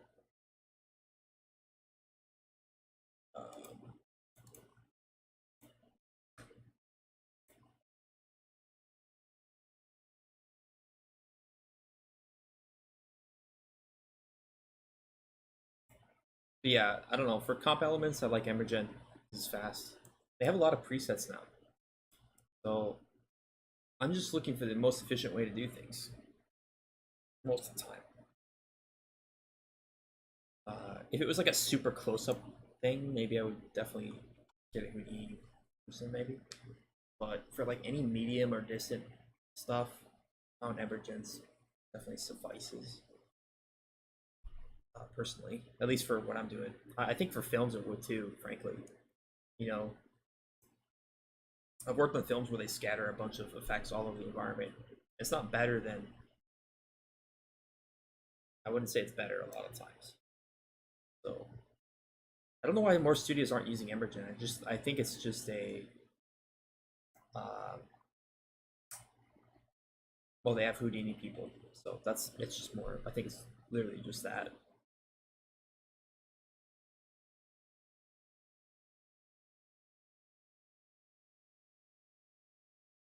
There's a lot of effects that can be done by not running it through traditional like pipeline though. I think like energy effects. That's why I did all that pack of energy effects at some point, because I realized like, wait a minute, these effects guys are just giving me a white alpha that's just a shape. So if I just create 200 alphas, I literally don't need to simulate anything. Which, like lasers and stuff like that, why do you need to simulate the laser? Unless you're seeing it and rotating around the crazy parallax, which almost no shots ever are. So force fields, lasers, uh, energy waves, those kind of things. I don't think you need Houdini a lot of the time, unless it's like a very fluid effect. If it's very fluid, then well, you need Houdini.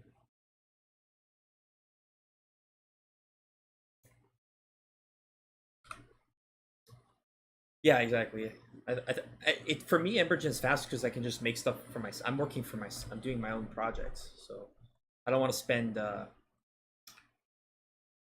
year learning Pyro to make a fire, or whatever. I guess it probably wouldn't take a year. It'd probably take like a week of just messing with it, but um, that's more like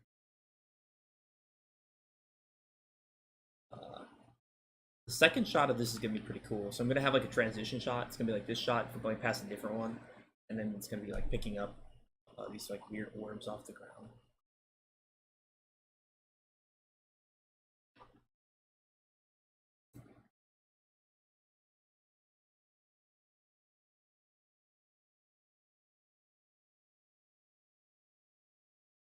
Um, what else do I need to do here? Oh, let's keep working on the snow.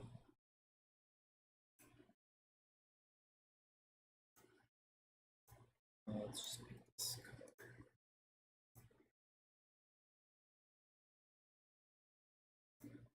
When will AI replace VFX? I don't think it's gonna happen.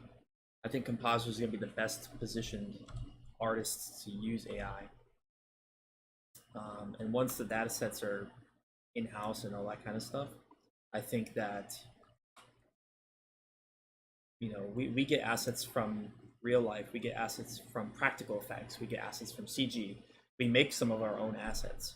I think that trend will continue. There will be AI generated assets, but we are asset assemblers, we're not asset creators. So I think style transfer, things like that are really, really interesting actually. I think it'll be a very useful tool. I did that tutorial a while ago where I used it on the map painting, and I thought it looked, saved a lot of time. So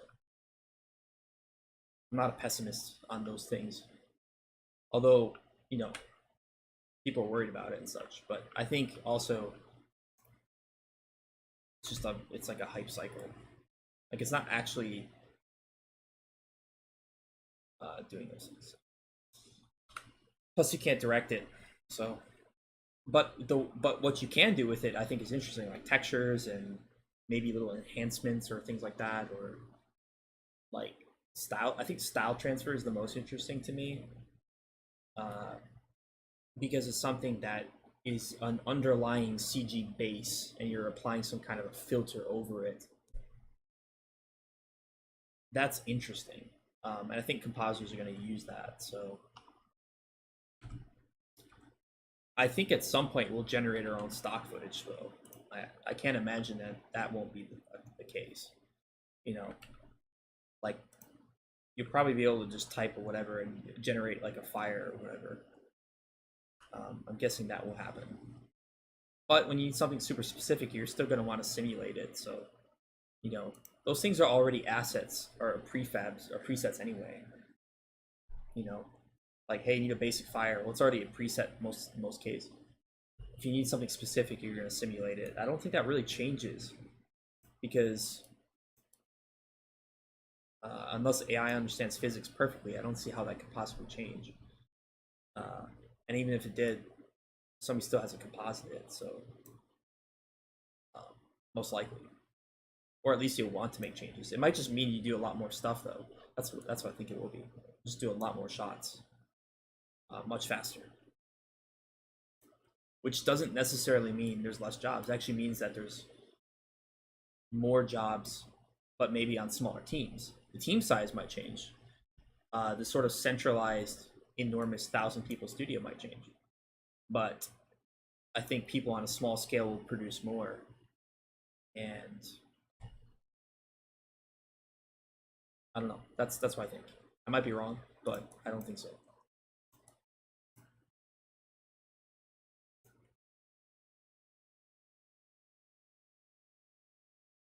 Stamp it.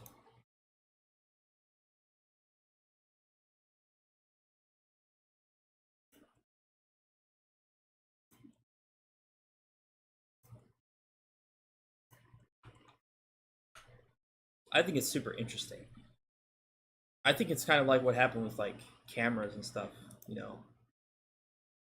Like what's his name? Spielberg talks about, you know, everyone had to cameras are so expensive and get access to it. It was impossible to make a movie if you didn't have access to like a crazy camera.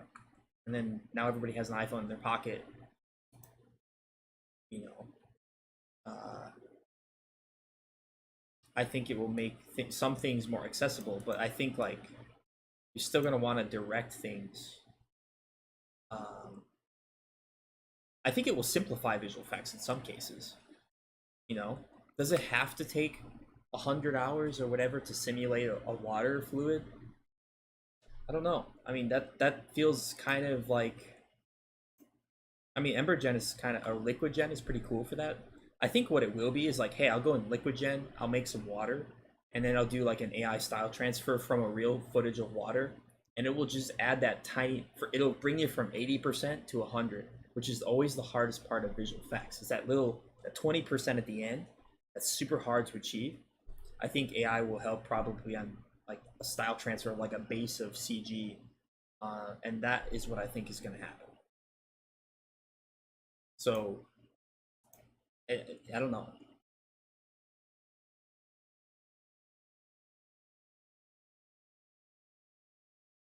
I mean, if you just generate something random, well, yeah.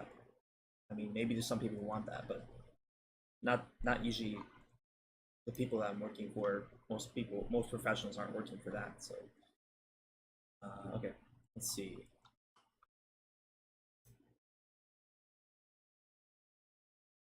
Let's see.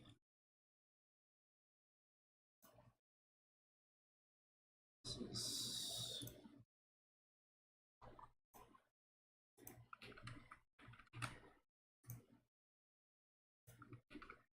seamless.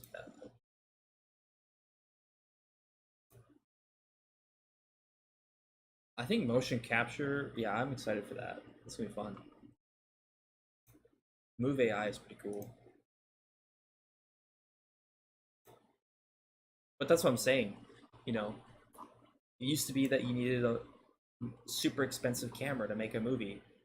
It used to be that you need a multi-million dollar motion capture stage to get a basic motion capture, and now you can do a basic mocap with your phone. It's not perfect, but it's still something. So it's kind of like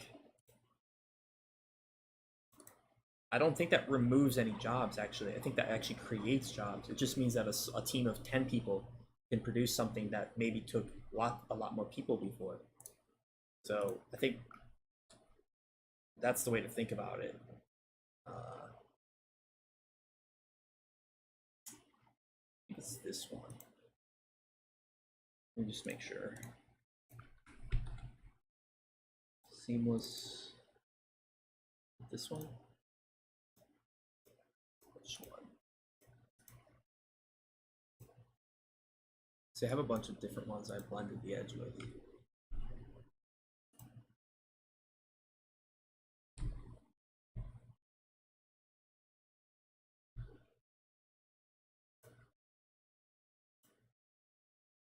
Yeah, I might kill like a super generic stock footage, which is I don't know. Like I never was like in the stock footage market sort of thing. It probably sucks for people like shooting stock footage, but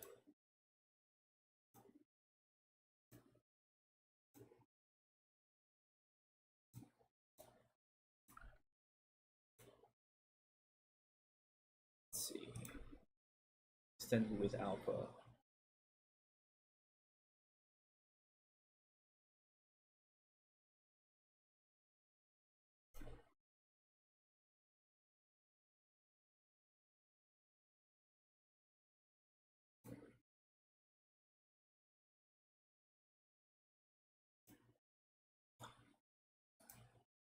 Yeah, I think I've seen the AI. I wasn't that impressed with it, but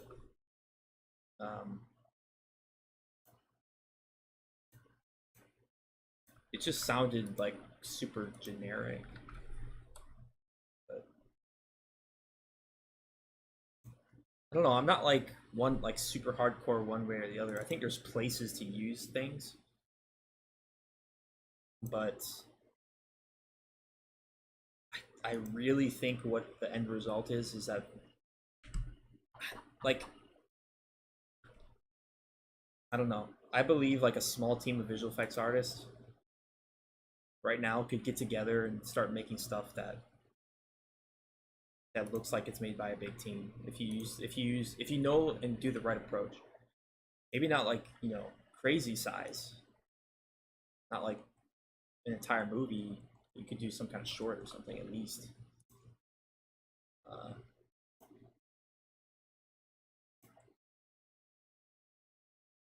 the problem is monetization right now. That's really the problem. No way to like sell films. It's really a distribution problem actually. It's the classic distribution problem. But I don't know. I think somebody will figure that out too.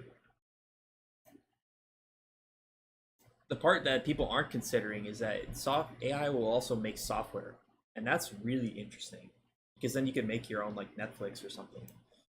You can make your own distribution, etc. So if AI really does take off at that level, it actually opens a lot of opportunities for like entrepreneurs and stuff. Whereas it would have taken you an entire dev team with millions of dollars to create some kind of platform. Trying to figure out how to make this look. But it all might be a bit of like BS as well, because it might not like turn out to happen that fast. So I think trying to plan and be like, oh, it's gonna do everything. Well, it's like, well, you might as well do nothing then. But I don't think that's the case. I think it's gonna be like a gradual, and we're gonna like slowly integrate it into everything.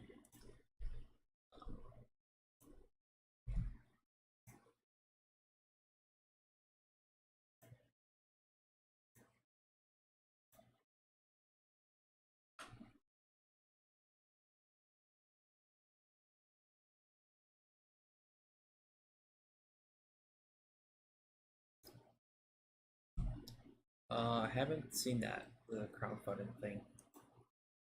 Sounds interesting.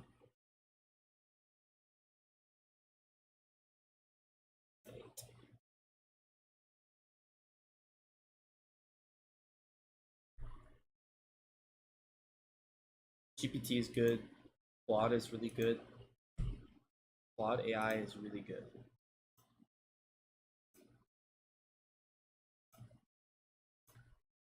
Use it to make custom shaders and all kinds of crazy stuff.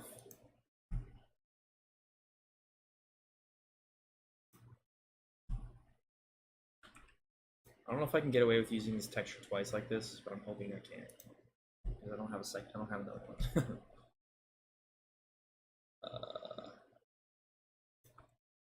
Can I get away with it? Kind of feels like it. I might have some other textures. Let's see.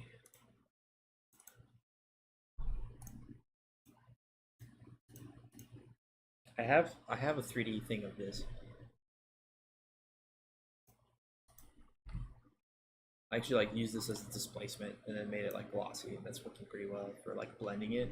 I'll probably do that.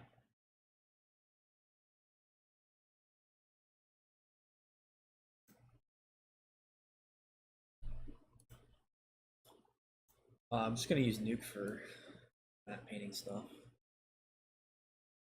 Um, I don't really use Photoshop that much for that kind of stuff anymore. Just because I use Nuke so much, it's just easier. But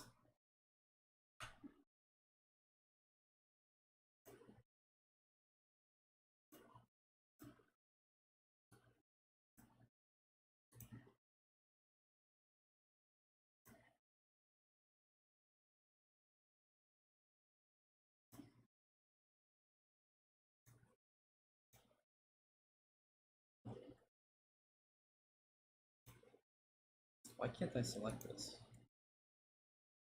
And 8. Look 8.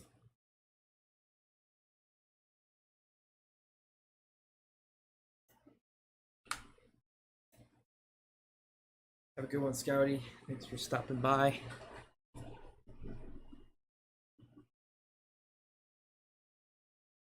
I'll have to check out the Punisher challenge. I haven't looked at the new one, but I saw it was going out.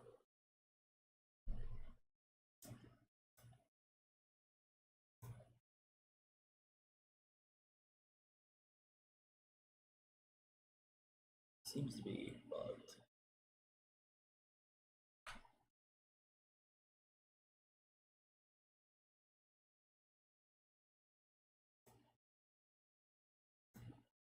This is weird. Only 1, step 10. Yeah, something glitched.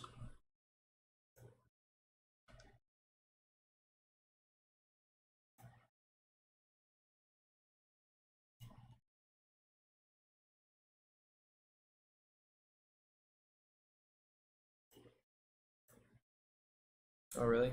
Endless Engine? I think I saw that one. That was pretty cool. How many people submitted to that? That was like crazy. There's like thousands of people.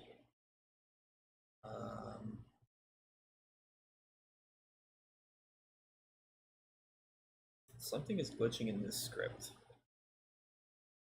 Because I should be able to see that.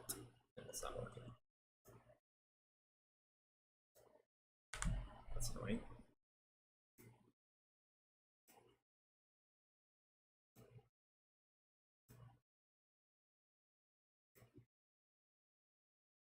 $4,000.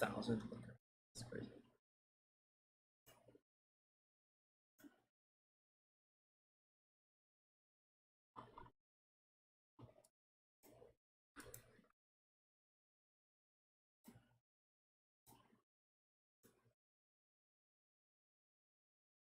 Yeah.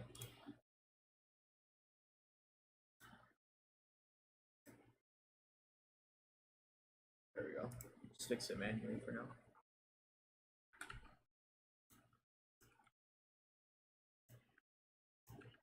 It's working.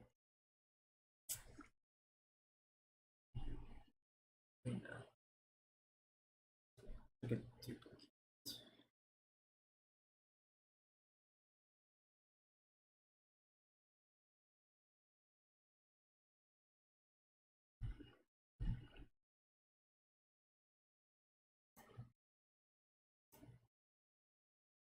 My trusted stamp thing is breaking.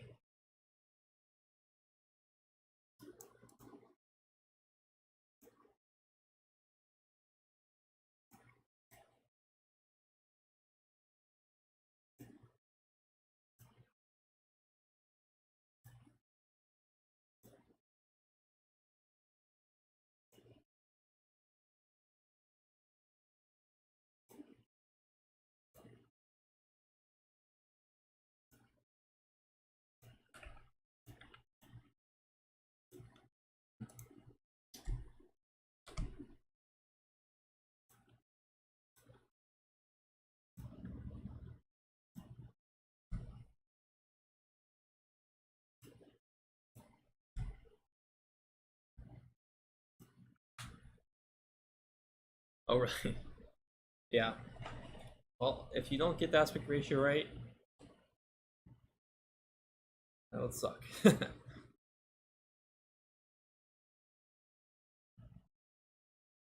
we spent a lot of time on it.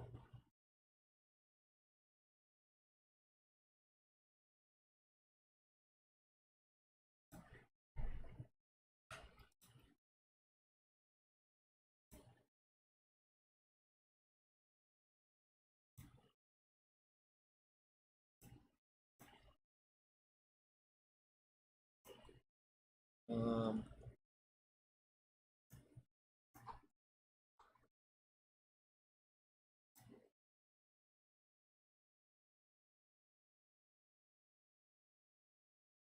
I'm gonna use some pretty crazy fire for this.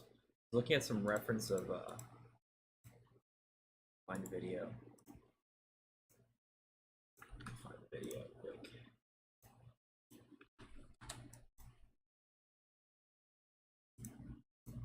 Wait, let me pull it up. This thing.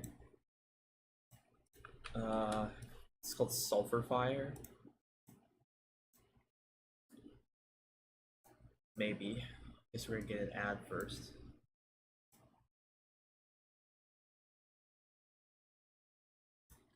Alright, this is Sulfur Fire. It's gonna do some stuff like this. I watched a documentary on sulfur mines, which is weird. I don't know why. I think it was on YouTube or something. And these crazy fires break out sometimes, and people, it's like super dangerous. But they look crazy.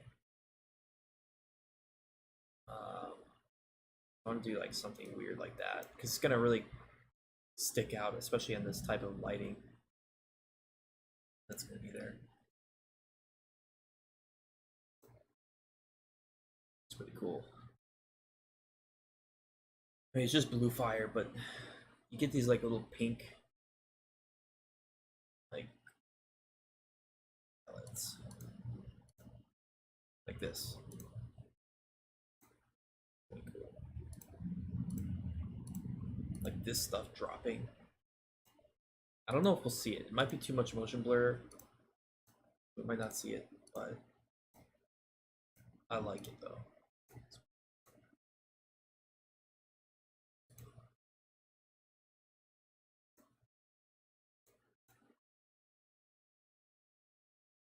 Yeah, I don't know how that even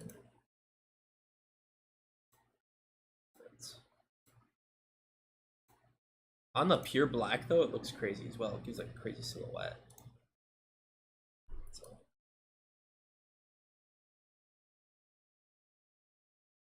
All right, what else we need to do here? You texture this more, a little bit more breakup. I think we're getting fairly close though. I'm gonna have to start lighting it. I won't light it on stream because I don't trust that it won't crash. Pretty sure we would.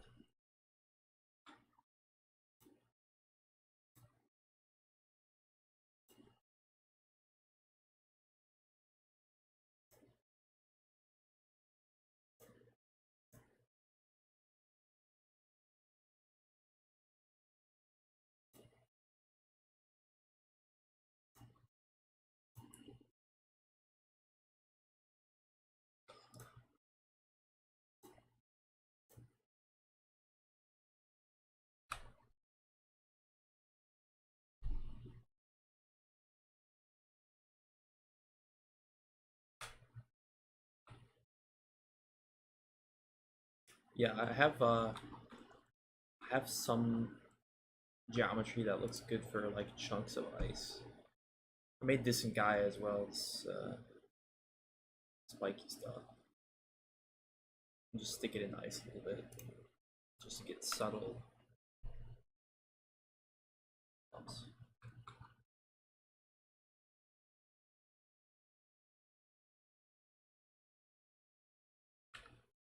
All right, well, I think we'll call it for the stream. Just do a short one today, so that's it. That's what's coming. There's gonna be a bunch of shots. I'm gonna do some orange spheres down there. I gotta break it through the ice or the water still.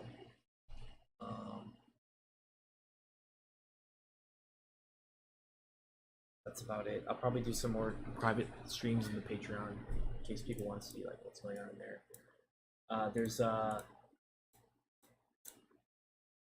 There is some extra behind the scenes there as well to show some of the process of making of this stuff.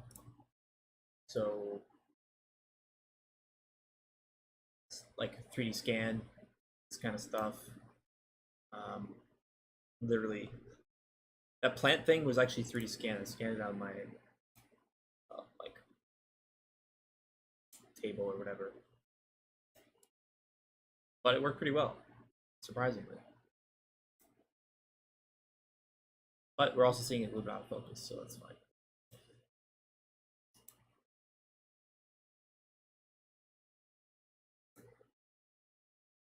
Yeah, it's in the. It comes with the Patreon, Discord. There's some people in there. We do some Discord streams as well. That's about it for now. The full video will be out in the next few weeks here, so if anyone has any questions or whatever, feel free to ask. I'll probably end it in a second here. There's a summer sale going on, so if you guys want to like learn Nuke and all that kind of stuff, that's a good time to get it. So it'll be ending Sunday, and then there will be some more free stuff on YouTube after that. So I'm gonna make. I think there's gonna be 5 shots total. I have 2 done. This is number 3. I actually have another one done. I have 3 done. This will be number 4 actually. And then I have another one after this. So I want to tell a little bit of a story. I have a backstory I wrote for this as well, so I'll post that once it's done. And then we'll also show like how we filmed all the VFX supervision part of it, various things like to consider when you're filming it. We'll talk about all that in the video. So